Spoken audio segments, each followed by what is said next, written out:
వివేకా హత్య case AP రాజకీయాన్ని రోజుకొక మలుపు తిప్పుతోంది. స్వయానా సీఎం జగన్ బాబాయి హత్య జరిగి దాదాపు 5 సంవత్సరాలు గడుస్తున్నా ఎవరు చేశారు, ఎందుకు చేశారు అన్న మోటో ఇంకా కనిపెట్టలేకపోయారు. సీబీఐ గత కొన్ని రోజులుగా విచారణలో దూకుడు పెంచింది. ఈ క్రమంలోనే ఈ నెల 25 వరకు అవినాష్ రెడ్డి అరెస్టు ఉండదు అనుకుంటే మధ్యలో సునీత సుప్రీంకోర్టును ఆశ్రయించారు. ఇటు సీబీఐ అవినాష్ రెడ్డిని ప్రతిరోజూ విచారణకు పిలుస్తోంది. అయితే ఇక్కడే మరో పుకారు షికారు చేస్తోంది. వివేకా రెండో భార్య షమీం తెరపైకి వస్తారని, ఆల్రెడీ ఆమె స్టేట్మెంట్ ఇచ్చేశారని చెబుతున్నారు. కేవలం సోషల్ మీడియా, యూట్యూబ్ ఛానళ్లే కాదు, మెయిన్ స్ట్రీమ్ మీడియా కూడా ఇదే విషయాలను హైలైట్ చేస్తోంది. వివేకా రెండో భార్య షేక్ షమీం స్టేట్మెంట్ని ప్రచారంలోకి తెచ్చింది. భర్తను అతి దారుణంగా హత్య చేసినా మీడియా ముందుకు రాని భార్య ఇప్పుడెందుకు తెరపైకి వచ్చింది? అసలు వీరిద్దరికీ ఎక్కడ పరిచయం ఏర్పడింది? ఎలా పెళ్లి చేసుకున్నారు? వైఎస్ వివేకా కుటుంబ సభ్యులు బెదిరించారా? అసలు సీబీఐకి ఇచ్చిన స్టేట్మెంట్లో ఏం చెప్పారు? తెలుసుకుందాం. ప్రజాప్రతినిధి అయిన వైఎస్ వివేకాతో తన లవ్ స్టోరీ ఎలా స్టార్ట్ అయిందో ఆయన రెండో భార్య అయిన షేక్ షమీం చెప్పుకొచ్చారు. ఉద్యోగం గురించి మొదలైన తమ పరిచయం కాస్త ప్రేమగా, ఆపై పెళ్లి చేసుకునే వరకు వెళ్ళిందని చెప్పారు. 2005 సంవత్సరంలో నేను బయోటెక్నాలజీ, బయో ఇన్ఫర్మేటిక్స్లో ఎంఎస్సీ పూర్తి చేశాను. ఆ తర్వాత ఉద్యోగం కోసం ట్రయల్స్ మొదలుపెట్టాను.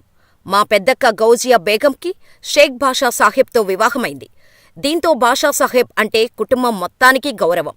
చదువులు పూర్తి అయ్యాక నేను, అక్క జాబ్ కోసం వెతకటం ప్రారంభించాం. హైదరాబాద్లో ఓ వర్కింగ్ ఉమెన్ హాస్టల్లో ఉంటూ మా ప్రయత్నాలు మొదలుపెట్టాం. అలా హైదరాబాద్లోని డాక్టర్ రెడ్డీస్ ల్యాబ్స్లో జాబ్ కోసం అప్లై చేశాను.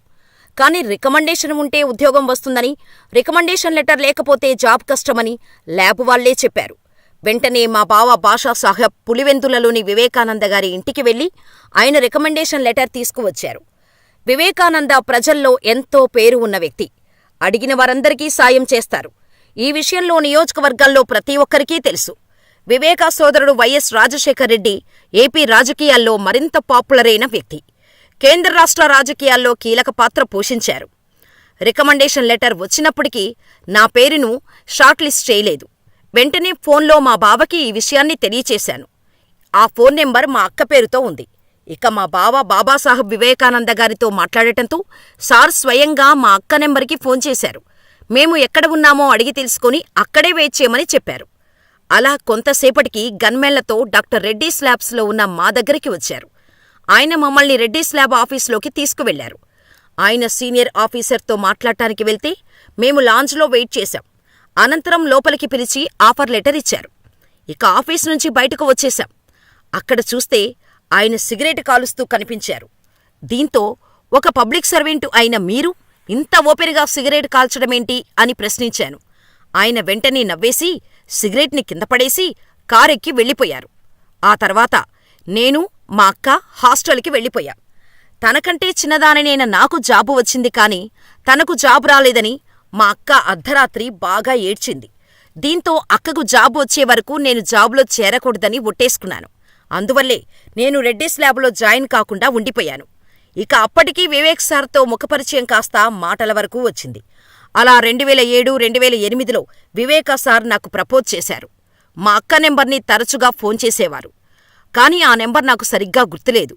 సార్ ప్రపోజల్ ఓకే చేయటానికి నేను 2 సంవత్సరాల టైం తీసుకున్నాను. పెళ్లి అవటానికి ముందు వరకు మా బంధం ఎంతో పవిత్రంగా ఉండేది. ముందు నేను పెళ్లికి ఒప్పుకోలేదు. నాకు ఒక తల్లి, అక్క ఉంది. ఒక సాటి మహిళను మోసం చేస్తున్నాననే భావనతో పెళ్లికి ఒప్పుకోలేదు.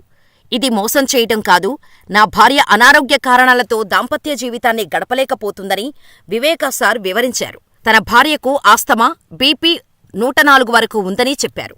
ఆమె అనారోగ్యంతో బాధపడుతున్నా ఆమెపై వివేకా సార్ చూపుతున్న ప్రేమకు ఆయనపై నాకు మరింత గౌరవం పెరిగింది. తన భార్యపై తనకు ప్రేమ లేదు అని ఎప్పుడూ సార్ చెప్పలేదు. ఆమెతో శారీరక బంధం లేదని నాకు వివరించారు. అందువల్లే ఆయన ప్రేమను కోరుకున్నారు. సౌభాగ్యమ్మ కుటుంబం ప్రభావంతో తనకు తన తండ్రి చిన్నప్పుడే పెళ్లి చేసినట్టు సార్ చెప్పారు. సౌభాగ్యమ్మకి 5 అక్కా చెల్లెళ్ళు, 2 సోదరులు ఉన్నారు. ఆమె మొదటి సోదరి హౌస్ వైఫ్ కాగా రెండో సోదరి పులివెందులలోని లయోలా కాలేజీలో లెక్చరర్. ఆమె భర్త సైతం అదే కాలేజీలో లెక్చరర్గా పనిచేసేవారు. సౌభాగ్యమ్మకి శివప్రసాద్ రెడ్డి, రాజశేఖర్ రెడ్డి అనే 2 సోదరులు. శివప్రసాద్ రెడ్డి, వైఎస్ కుటుంబంలోని ప్రతి ఒక్కరినీ కంట్రోల్ చేసేవారు. అక్టోబర్ 3, 2010న వివేకానందరెడ్డితో నాకు పెళ్లి జరిగింది. ఈ పెళ్లికి నా తల్లిదండ్రులు, పెద్దక్క గౌజియా, ఆమె భర్త భాషాభాయ్, మా ఇద్దరు సిస్టర్స్ రహమాతియా, రేష్మా, తమ్ముడు సుబాహాన్తో పాటు అక్కపిల్లలు ఉన్నారు. పెళ్లికోసం మా ఫ్యామిలీ మొత్తాన్ని వివేకా సార్ హైదరాబాదుకు పిలిచారు. ట్రైన్లో మేమంతా హైదరాబాదుకు వచ్చాం.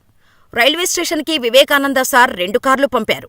అలా కారులో ఖాళీగా ఉన్న ఫుల్ ఫర్నిచర్తో ఉన్న ఇంటికి తీసుకువెళ్లారు. మా బావ భాషాభాయ్కి కాజీగా పనిచేసిన అనుభవం ఉంది. ఆయనే మా పెళ్లి చేశారు. కాని వివేకా సారు బయటనుంచి ఒక రిజిస్టర్ కాజీని తీసుకురావాలని సార్ చెప్పారు.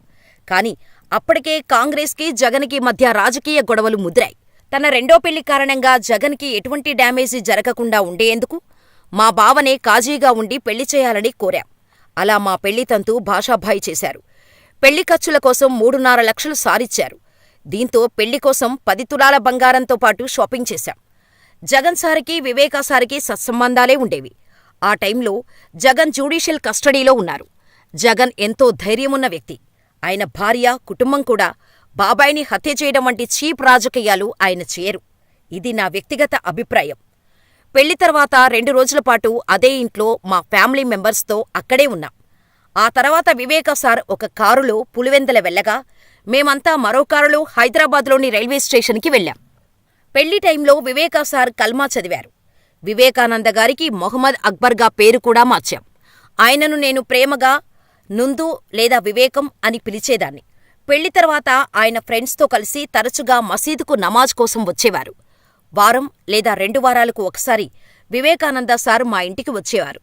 ఆ రోజు రాత్రి అక్కడే ఉండి ఉదయాన్నే తిరిగి వెళ్లేవారు. మేము కలిసే పడుకునేవాళ్లం.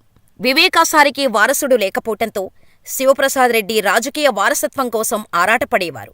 నా జాతకం ప్రకారం నా భర్తకి అదృష్టం కలిసి వస్తుందని చెబితే వివేకా సార్ నవ్వారు. కాని పెళ్లైన నెలకే ఆయన మంత్రి అయ్యారు. ఇదంతా నా వల్లే వచ్చిందని సార్ తరువాత అన్నారు.